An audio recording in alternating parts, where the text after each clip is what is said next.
Just like playtime is a fun activity for a normal child, and we never need to force a child to go out to play. Similarly, there should be no need to force a child to eat, as hunger is a physiological need put into the body by nature, which can be overcome only by intake of food. However, it is so common to see mothers get so worried about their child's appetite that they turn a normal physiological phenomenon into a cause for great concern for both themselves and the child.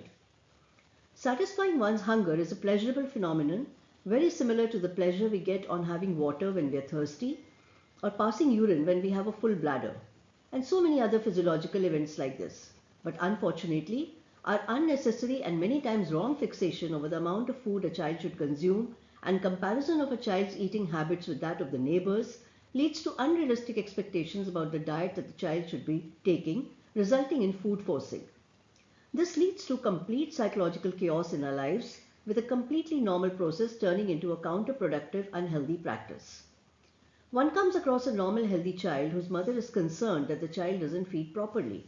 I see mothers complaining that they have tried everything to feed the child, but they have been unsuccessful.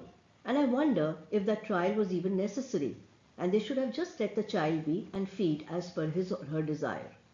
I have total empathy with the mothers over this, as despite being a pediatrician myself, I too have resorted to many of the various methods that I'm going to talk about.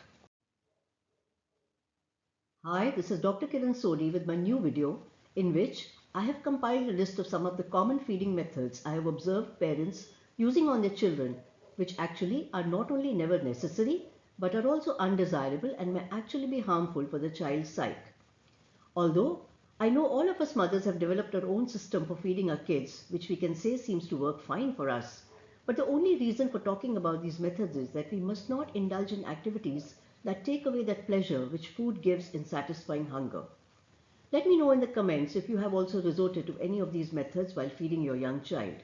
I also request you to like and share this video and also visit and subscribe to my channel where you will find a host of more such topics related to the day-to-day challenges you face as a parent.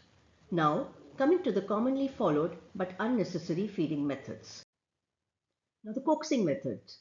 You persuade the child to eat for papa, for auntie, just a little bit more for me, making it seem like an obligation to be fulfilled.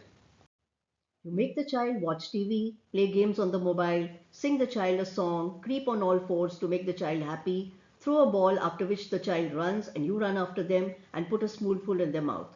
I'm sure you can recall so many more ways of distraction that we mothers resort to. The child is offered bribes in the form of sweets, desserts, more park time, delay in sleeping time, and so many such things, sending the message across that eating food is an unenjoyable, boring activity which somehow has to be gotten over with so that more fun activities can be done. Why not make satisfying hunger an enjoyable task and then see the child also develop the same attitude towards their food and meal times? We may even threaten the child. For example, the mother may say that she would leave the child if they don't finish food, or the parents would not love their child, or a ghost will come and take them away. Many a times, the pediatrician has made a monster with the parents, threatening to bring the child to us for an injection if they don't eat their food. Perhaps it is one of the reasons why many kids would start crying right outside my office. Anyhow, jokes apart, I'm sure you get my drift. Parents may close the child's nose, pushing the food in the throat with a spoon. Needless to say, the child starts crying whenever they approach mealtime or sees the cup and spoon.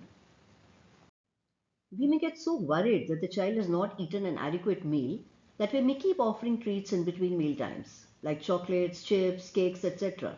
The result? The child has no appetite left for the next meal, and we are again over anxious about a kid's appetite, when in fact, all the while an absolutely normal child has been deprived of good nutritional food.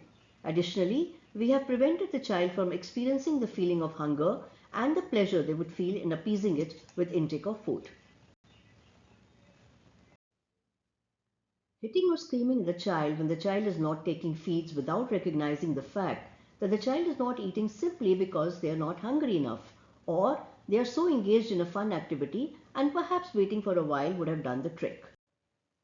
We parents are so anxious about feeding the child that the moment they say they don't like a particular food, that food is moved away from them and whatever they want is immediately cooked and laid in front of them.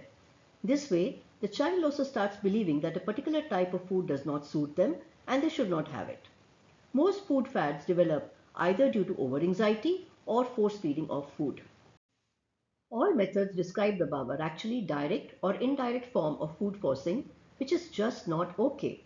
There are so many disadvantages to them that one should really ponder over it deeply. There may be negative association with food. Child thinks that they hate food, but it is actually the feeding method that they hate. Sometimes the parents are so persistent with forcing a particular food during childhood that the child develops a lifelong aversion to that food.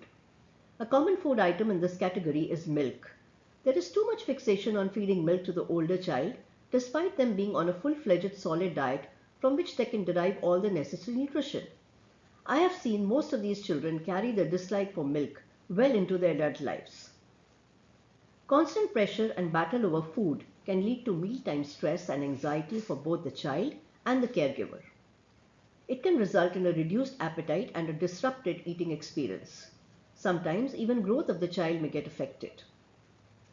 Children may feel they have no control over their food choices, leading to a decreased sense of autonomy and independence, and may also sometimes affect their self-esteem and decision-making capability. Some children, due to food forcing, may develop so much of hatred for the forced food that they may actually, out of sheer rebellion, start indulging in more of junk food, leading to a variety of eating disorders, including obesity. As mentioned earlier, through food forcing or unnecessarily forcing of food likes and dislikes on the child, we deprive the child of recognizing the feeling of hunger and the satisfaction that food gives in such a situation, a satisfaction that is so important for the emotional wellness of a human being. Thank you and happy parenting to you all, and see you in my next video soon.